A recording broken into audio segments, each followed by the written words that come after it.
ഇനി നമുക്ക് വോട്ട് വിഹിതം അല്ലെ, കഴിഞ്ഞ കുറച്ച് തെരഞ്ഞെടുപ്പുകളിലെ വോട്ട് വിഹിതം നോക്കാം. ഈ ആത്മവിശ്വാസത്തിന്റെ അടിസ്ഥാനം എന്താണെന്ന്, എവിടെ നിന്നാണ് തുടങ്ങുന്നത് എന്നുള്ളത്, ഇതുവരെ സമ്പാദിച്ചു വെച്ചത് എത്രയാണ്, എന്താണ് ജനകീയ അടിത്തറ, ഇനി എന്താണ് പ്രതീക്ഷിക്കുന്നത് എന്നതുകൂടി നോക്കാം. 2021 LDF-ന് 45.43%, UDF-നാകട്ടെ 39.47%. NDA-യിലേക്ക് വന്നാൽ അത് 12.47%. അതായത് നമുക്ക് 2021 കണക്ക് കൃത്യമായ എഡ്ജ് LDF തന്നെയായിരുന്നു, അതൊരു സംശയമില്ല. ഏതാണ്ട് 6%-ലധികം വോട്ട് അവർക്കുണ്ടായിരുന്നു. NDA-യുടെ വോട്ട് ശതമാനം നമ്മൾ ശ്രദ്ധിക്കണം. ഇത് 12.47%. പക്ഷേ ലോക്സഭാ തെരഞ്ഞെടുപ്പാണ് അവരുടെ ആത്മവിശ്വാസം എന്നുള്ളത് കൂടിയുണ്ട്. 5% വോട്ട് അധികമാണ് LDF-ന് ഉണ്ടായിരുന്നത് എന്നുള്ളതാണ്. സീറ്റ് നില കൂടി നമുക്ക് പരിശോധിക്കാവുന്നതാണ്. 2016 നോക്കിയ ശേഷം 2016 നോക്കാം. 2016 LDF-ന് അത് 43.48%. വിനീത, UDF-ന് 38.81 ആയിരുന്നു എന്ന് ഓർക്കണം.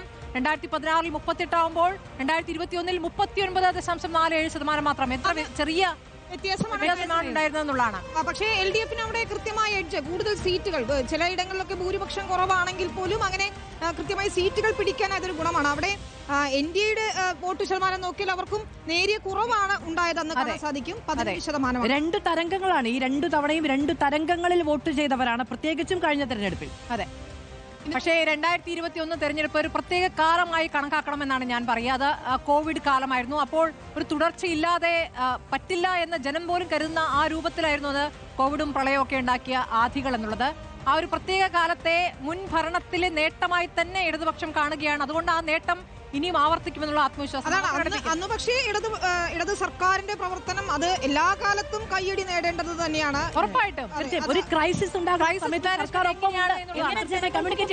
എന്നുള്ളത് ജനങ്ങൾ മനസ്സിലാക്കി വോട്ട് ചെയ്തതുപോലെയാണ് ആ റിസൾട്ട് ഉണ്ടായത്. പക്ഷേ നേരത്തെ അനിൽ ഇമ്മാനുവൽ പറഞ്ഞൊരു കാര്യമുണ്ട്. വികസനത്തെ കുറിച്ച് പറയുമ്പോൾ പോലും വികസനം മാത്രമല്ല മറ്റു പല വിഷയങ്ങളും ഇക്കുറി ചർച്ചയാകുന്നത്. അടിസ്ഥാനപരമായി അടിസ്ഥാന ജനവർഗത്തിന്റെ ആവശ്യങ്ങൾ അത് വികസനമായി മാത്രം ചേർത്ത് വെക്കാന്നല്ല, ഡെയിലി ലൈഫുമായി ബന്ധപ്പെട്ടുള്ള കാര്യങ്ങൾ അതിനെ എത്രത്തോളം അഡ്രസ് ചെയ്യുന്നുള്ളത് വളരെ നിർണായകമാണ് എന്നുള്ളതാണ്. നമ്മുടെ സർവേയിലും കൃത്യമായി ആദ്യത്തേത് വികസനത്തിനാണ്, ആളുകൾ വികസനമാണ് നോക്കിയിരുന്നത്. രണ്ടാമത്തേത് ക്ഷേമ പദ്ധതികളാണ്, എങ്ങനെ അടിസ്ഥാന വർഗത്തെ തൊടുന്നു എന്നുള്ളത് പ്രധാന വിഷയമായിരുന്നു. അവിടെ ഈ ക്ഷേമ പെൻഷൻ ഒക്കെ സ്വാഭാവികമായ ഒരു ഘടകമാണ്, അല്ല എന്ന് പറയുന്നില്ല. പക്ഷെ അതെങ്ങനെ പ്രതിഫലിക്കും? പക്ഷേ ക്ഷേമ പെൻഷൻ തെരഞ്ഞെടുപ്പിൽ തൊട്ട് മുൻപ് പ്രഖ്യാപിക്കുന്നതിനെ ജനം നിരാകരിച്ചു എന്നുള്ളതാണ് തദ്ദേശ തെരഞ്ഞെടുപ്പ്. അതെ, നമുക്ക് 2011 കൂടി നോക്കാം. 2011 UDF 45.83% വോട്ട് നേടി അന്ന് ഭരണത്തിലെത്തിയത് ഉമ്മൻചാണ്ടി സർക്കാർ. LDF-ന് അന്ന് 44.94% NDA-യുടെ വോട്ട് ശതമാനം നോക്കൂ, അന്ന് 6.06%. അവിടെ നിന്നാണ് അവർ 12-ലേക്ക് വരുന്നത്. അടുത്ത തെരഞ്ഞെടുപ്പ് കാലത്തേക്ക് 15%. അത് കഴിഞ്ഞ് പിന്നെ താഴ്ന്നു 12. നോക്കൂ, ആ UDF-ഉം LDF-ഉം തമ്മിലുള്ള വ്യത്യാസം 1% കഷ്ടിയാണ്. മുഴുവൻ തികച്ച എന്ന് പോലും പറയാൻ പറ്റില്ല, 1% താഴെയാണ്. പക്ഷേ പിന്നീടുള്ള 2 ടേമുകളിലും അത് വ്യത്യസ്തവുമാണ്. അതും ശ്രദ്ധിക്കേണ്ട വലിയ തോതിൽ വർദ്ധിപ്പിക്കാൻ കഴിഞ്ഞു. കാരണം ഈ 10 വർഷം മുമ്പുള്ള ഉമ്മൻചാണ്ടി സർക്കാരാണെങ്കിൽ കൂടി ഉമ്മൻചാണ്ടി സർക്കാരിന് എത്രത്തോളം ഭൂരിപക്ഷം ഉണ്ടായിരുന്നു എന്നുള്ളതാണ് ഇടതുപക്ഷം ആവർത്തിച്ച് ചോദിക്കുന്ന കാര്യം. നേരിയ വ്യത്യാസത്തിലാണ് ജയിച്ചു കയറിയതെന്നുള്ളത്. അപ്പോൾ അതാണ് ഇടതുപക്ഷത്തിന്റെ ആ ഒരു 10 യഥാർത്ഥത്തിൽ എന്നുള്ളൊരു കണക്കിലേക്ക് അവർ എത്തും. അവിടെ ഈ വികസന തുടർച്ച എന്ന് പറയുമ്പോൾ സ്മൃതി, ഞാൻ പറയാൻ ആഗ്രഹിക്കുന്ന ഒരു കാര്യം, വിഴിഞ്ഞം പദ്ധതി തീർച്ചയായും അത് ഉമ്മൻചാണ്ടി സർക്കാരിന്റെ കാലത്ത് തുടങ്ങിയതാണ്, അതിൽ സംശയമില്ല. അതിപ്പോൾ പൂർത്തിയാക്കിയത് പിണറായി വിജയൻ സർക്കാരാണ്. അപ്പോൾ ഭരണ തുടർച്ച അല്ലെങ്കിൽ വികസന തുടർച്ച, അതിനിപ്പോൾ ഭരണം മാറിയാലും മെട്രോയുടെ കാര്യത്തിൽ അങ്ങനെ പറയാൻ പറ്റില്ല. കാരണം എന്താണെന്ന് വെച്ചാൽ ഇപ്പോൾ തുടങ്ങിയിരിക്കുന്ന കാര്യങ്ങൾ അല്ലെങ്കിൽ അടുത്ത UDF സർക്കാരാണ് വരുന്നതെങ്കിൽ അവരുണ്ടാക്കുന്ന വികസനങ്ങൾ ഇവർ തുടരില്ല എന്നുള്ളതാണ്. അങ്ങനെയൊന്നുമല്ല. അപ്പൊ ജനം അങ്ങനെയൊന്നുമല്ല കാണുന്നത്. DA കുടിശ്ശിയുടെ കാര്യത്തിൽ എന്താണ് പ്രഖ്യാപനം ബജറ്റിൽ? അതിന്റെ ആദ്യം വന്ന പ്രതികരണങ്ങളിൽ തന്നെ അറിയാം, ഇത് അടുത്ത സർക്കാരിന്റെ തലയിലിട്ടതല്ലേ? അതെ, അതാണ് അവർ പറഞ്ഞുകൊണ്ടിരിക്കുന്നത്. പക്ഷെ എന്തായാലും ആ പ്രഖ്യാപനങ്ങളിൽ നിന്നൊന്നും UDF പിറകോട്ട് പോകുമെന്ന് കരുതാൻ വയ്യ. അത് നടപ്പാക്കും, കാരണം അതൊക്കെ ജനപ്രിയ പ്രഖ്യാപനങ്ങളായിരുന്നു. തീർച്ചയായും ലൈഫിൽ പറഞ്ഞതുപോലെയുള്ള കാര്യങ്ങൾ ഇനി ലൈഫിൽ പറയില്ല എന്നുള്ളതാണ് നമുക്ക് മനസ്സിലാക്കാൻ കഴിയും. ഈ വോട്ട് ശതമാനത്തിനൊപ്പം ആ സീറ്റ് നില കൂടി പെട്ടെന്നൊന്ന് പറഞ്ഞാൽ അത് പ്രേക്ഷകർക്ക് കുറച്ചുകൂടി എളുപ്പത്തിൽ മനസ്സിലാകും. 2021 LDF-ൽ 99 സീറ്റാണ് LDF-ന് കിട്ടിയത്, UDF-ന് വെറും 41.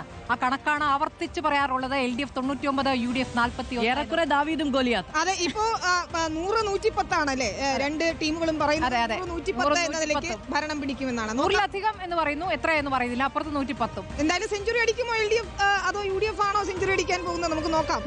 2016 സീറ്റ് നിലയിലേക്ക് വന്നാൽ LDF 91, UDF 47, BJP 1.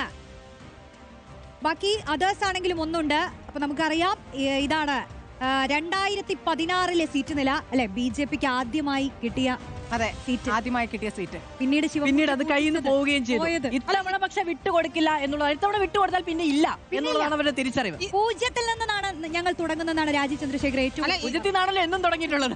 അതേ നിയമമണ്ഡലത്തിൽ എത്തുകയാണ് രാജീവ് ചന്ദ്രശേഖർ സ്വയം പ്രഖ്യാപിച്ച്. പക്ഷേ വി ശിവൻകുട്ടി എന്ന നേതാവിനെ നിയമത്ത് തോൽപ്പിക്കുക അത്ര എളുപ്പമല്ല. ഇന്ന് വൈകിട്ട് ഇതാ തെരഞ്ഞെടുപ്പ് പ്രഖ്യാപിക്കുന്ന തൊട്ടു പിന്നാലെ വി ശിവൻകുട്ടി അവിടെ റോഡ് ഷോ നടത്താൻ നമ്മുടെ സർവേയിൽ ഏറ്റവും മികച്ച മന്ത്രിയായി വോട്ട് കിട്ടിയ അല്ലേ.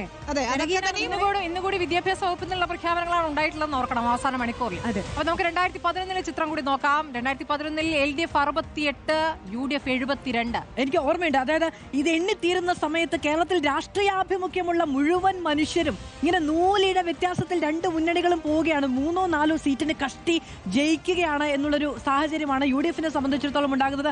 VS അച്യുതാനന്ദൻ പറയുന്നൊരു മഹാമേരു അപ്പുറത്ത് നിൽക്കുകയാണ്.